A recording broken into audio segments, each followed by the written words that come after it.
Hi everyone, how are you all? I hope you all are fine. Today we will learn about parts of speech. Speech के parts जैसे वाक्य जिसे हम English में sentence कहते हैं। वाक्य के अंदर जिस तरह के अलग अलग शब्द होते हैं, संज्ञा, संज्ञा विशेषण, क्रिया, वैसे ही हम इंग्लिश में उसे पार्ट्स ऑफ स्पीच कहते हैं। और हमारे इंग्लिश का जो सेंटेंस है वो अलग अलग प्रकार के शब्दों से बनता है, जैसे नाउन, प्रोनाउन, वर्ब्स, एडवर्ब्स। तो मैं आपको आज बताऊंगी उन्हीं 8 पार्ट्स ऑफ स्पीच के बारे में। जिस तरीके से हमें अगर कुछ कुक करना हो, कुछ खाना बनाना हो, तो खाना बनाने के लिए हमें इंग्रेडिएंट्स की ज़रूरत पड़ती है, वैसे ही हमें एक वाक्य बनाने के लिए अलग अलग प्रकार के शब्दों की ज़रूरत पड़ती है। चलिए हम देखते हैं। पहला है नाउन। नाउन को हम हिंदी में संज्ञा कहते हैं। इसका मतलब होता है नेम, नाम of person, place, animal, thing. किसी भी इंसान का नाम, किसी भी जगह का नाम, किसी भी जानवर का नाम, किसी भी वस्तु का नाम। जैसे आप देखेंगे आपके आसपास, अभी भी जब आप इस वीडियो को सुन रहे हैं, आपके आसपास कोई ना कोई होगा, कोई इंसान होगा। अगर आपके रूम में नहीं तो शायद रूम के बाहर होगा। तो आपके आसपास जितने भी इंसान हैं, जैसे कि ड्राइवर, टीचर, अंकल, फ्रेंड, या किसी का नाम नेहा, सीमा, आरती, वो सब क्या है? वो सब नाउन है। पर्सन, ठीक है, 4 होते हैं। तो अब मैंने आपको बताया पर्सन। अब प्लेस, आपके आसपास या आपसे दूर कोई भी जगह जहाँ पर हम जाते हैं, जैसे अगर हम कह दें city, Mumbai, hospital, bridge, country. अब हम हॉस्पिटल का नाम भी हो सकता है Anand hospital, Sneha hospital, bridge, country, country का नाम जैसे चाइना, पाकिस्तान, इंडिया, अफ़गानिस्तान, नेपाल, ये सब कंट्री का नाम है। एनिमल, एनिमल गोट, गोट बकरी, बकरी का अगर हमने कोई नाम रखा है प्यार से, लाली, तो वो भी नाउन हो गया। क्रो, कौवा, एंट, चींटी, स्नेक, सांप। तो कोई भी अगर हम एनिमल का नाम बोल रहे हैं नाउन में, तो उस एनिमल के अंदर जानवर, परिंदे, कीड़े मकोड़े, पानी वाले जानवर सब आ जाते हैं। थिंग्स, थिंग्स यानी वस्तु, जैसे कि फ़ैन। अब अगर फ़ैन का एक प्रॉपर नाम है उषा, तो वो भी नाउन हो गया। Mobile, Nokia, chair. तो ये सब जितने भी नाम हैं, जितनी भी वस्तु, इंसान, जगह, जानवर, उसको हम कहते हैं नाउन। आई होप आपको ये समझ में आ गया हो। आपको ये अच्छे से याद रहे, इसके लिए आप क्या कर सकते हैं, आप एक नोट लेके बैठिए, एक बुक लेके बैठिए, उसमें लिखिए नाउन, और फिर जैसे मैंने एग्जाम्पल्स लिखे हैं वैसे आप और एग्जाम्पल्स लिखिए, ताकि आपको ये अच्छे से याद हो जाए। क्योंकि नाउन जो है ये हमारा मेन बेस है। नाउन के ऊपर ही आगे हमारे 3-4 पार्ट्स ऑफ स्पीच डिपेंड होते हैं। चलिए देखते हैं कैसे। जैसे कि मैंने आपको बताया नाउन के ऊपर ही डिपेंड होते हैं, तो नाउन के ऊपर जो दूसरा डिपेंड होता है वो है प्रोनाउन। प्रोनाउन क्या होता है? प्रोनाउन नाउन का दोस्त होता है। जैसे कि आप कभी अगर मुश्किल में पड़ जाए तो आपकी जगह आपका दोस्त आता है, या आपका भाई आ जाता है। आप किसी काम में मशगूल है, आप नहीं जा सकते, तो आप अपने भाई या अपने दोस्त को भेजते हो। वैसे ही है प्रोनाउन। जब नाउन घड़ी घड़ी नहीं आ सकता तो वो क्या करता है, वो प्रोनाउन को भेज देता है। Word used in place of noun, जिसे हम हिंदी में कहते हैं सर्वनाम। एग्जाम्पल्स देखेंगे। ही, जब हम किसी लड़के का नाम ले रहे हैं, जैसे Raju, Raju is a good boy, Raju is in first standard. तो अब घड़ी घड़ी राजू बोलने की जगह हम क्या करेंगे, हम कहेंगे पहले पार्ट तो हमें राजू बोलना है, Raju is a boy, he is in first standard. उसी तरह अगर किसी लड़की का नाम है, लड़की के नाम को हम घड़ी घड़ी रिपीट करने की जगह हम शी यूज़ कर सकते हैं। दे, दे का मतलब वह लोग। तो जहाँ पर एक से ज़्यादा लोग हैं, 2 लड़कियाँ हो, 2 लड़के हो, या लड़की लड़के दोनों हो, तो हम उनकी जगह पर क्या करते हैं, दे का यूज़ करते हैं। जैसे अगर मुझे बोलना हो Sita and Gita are friends, Sita and Gita go to school, तो अभी यहाँ पे Sita and Gita are friends, they go to school. मैंने सीता और गीता की जगह क्या यूज़ किया है, दे, क्योंकि ये प्लूरल है, सीता और गीता दो जन का नाम है। ही और शी सिंगुलर में यूज़ होता है। वी कब यूज़ होता है? जब हम भी उसके अंदर शामिल हो, मैं खुद उसके अंदर शामिल, हम लोग, we are going for picnic. It हम यूज़ करते हैं वस्तु के जगह पर, नॉन लिविंग चीज़ के जगह पर। तो जहाँ पर हम नाउन के जगह जिसे यूज़ करते हैं उसे हम कहते हैं प्रोनाउन। अब एडजेक्टिव क्या होता है? नाउन और प्रोनाउन भाई हो गए तो एडजेक्टिव उनकी बहन हो गई। बहन का काम क्या होता है? बहन अपने भाइयों के बारे में सबको बताती है, ज़्यादा चीज़ बताती है अपने भाई के बारे में।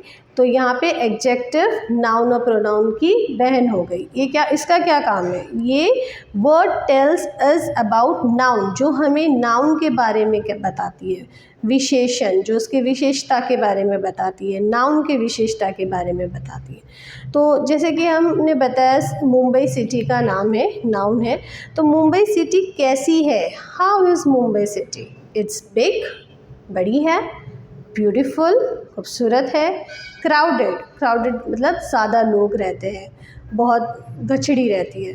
नेहा कैसी है? नेहा इंटेलिजेंट है, नेहा थिन है, पतली है, नेहा फेयर है, गोरी है। फैन कैसा है? फैन वाइट है, फैन 2 है, 2 फैन है और फैन ब्रांडेड है। तो आप देख सकते हैं एडजेक्टिव यहाँ पे हमें साइज़ के बारे में बताता है, कलर के बारे में बताता है, नंबर के बारे में बताता है, क्वालिटी के बारे में बताता है। इसका जो है टाइप्स ऑफ एडजेक्टिव्स भी होते हैं, वो मैं आपको अगले वीडियो में इससे विस्तार से बताऊंगी। अभी मैं सिर्फ आपको पार्ट्स बता रही हूँ स्पीच के।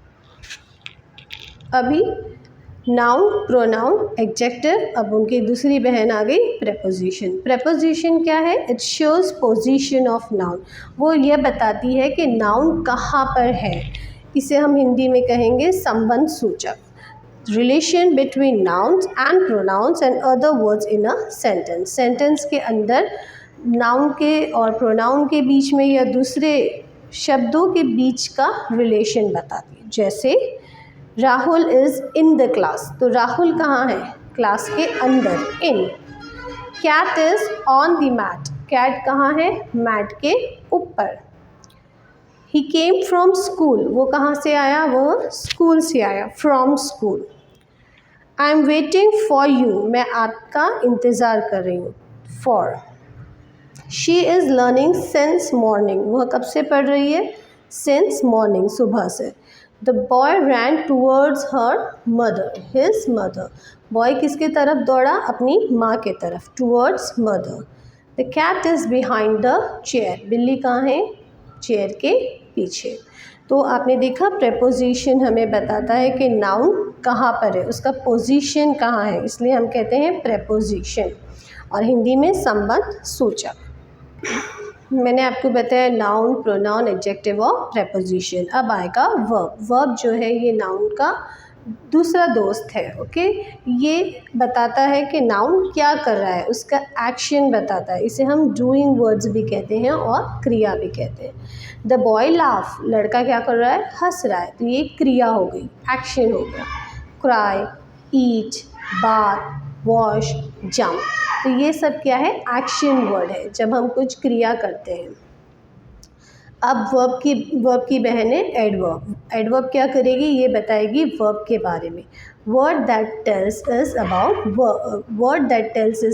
वर्ब, ये वर्ब के बारे में बताएगी।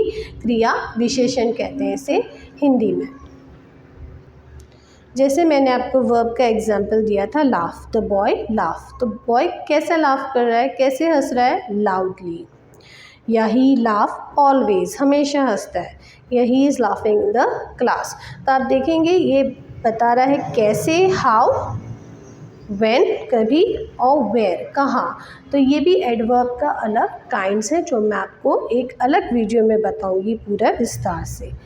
The girl is eating, how she is eating? Greedily. Where she is eating, कहाँ खा रही है? At home. When she is eating? Now, अभी। How often does she eat, कितने टाइम खाती है? डेली। नाउ वॉश, वॉश क्या है? एक्शन है। How she is washing? Cleanly, सफाई से। Where she is washing? There, वहाँ पर। When she is washing, in the morning. तो एडवर्ब क्या करता है, हमें क्रिया के बारे में विस्तार से बताता है, इसलिए हम उसे क्रिया विशेषण कहते हैं, जो हमें वर्ब के बारे में बताता है। 7 जो है उसे हम कहते हैं कंजंक्शंस। कंजंक्शंस क्या होते हैं, ये वर्ड होते हैं जो दो वर्ड्स को जॉइन करते हैं या दो सेंटेंस को जॉइन करते हैं। Word that joins two words, sentence और ग्रुप ऑफ वर्ड्स, इसे हम संयोजक कहते हैं। जैसे अगर आपको कहना है कि मुझे चाय और बिस्किट चाहिए, तो हम और कहते हैं हिंदी में, इंग्लिश में हम कहेंगे and. I want tea and coffee.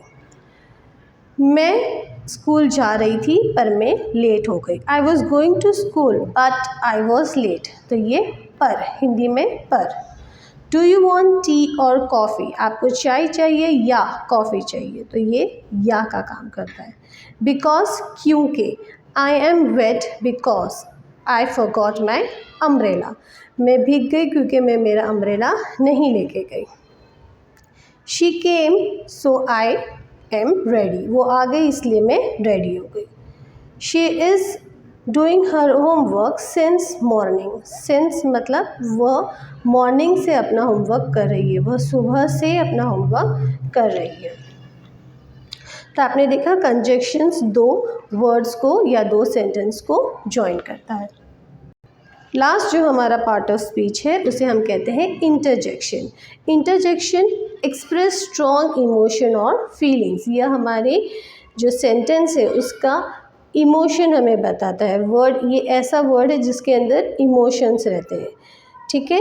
इसे हम हिंदी में विस्मयादि बोधक कहते हैं, जैसे ब्रावो, आहा, हुर्रे, ओ नो, ठीक है। अब ब्रावो कब कहेंगे, जब कोई अच्छा काम करके आता है या कोई जीत के आता है तो हम कहेंगे bravo, you won. Aha, okay, aha, it's a nice dress. Hurray, we are going for picnic. Oh no, I have lost my pen.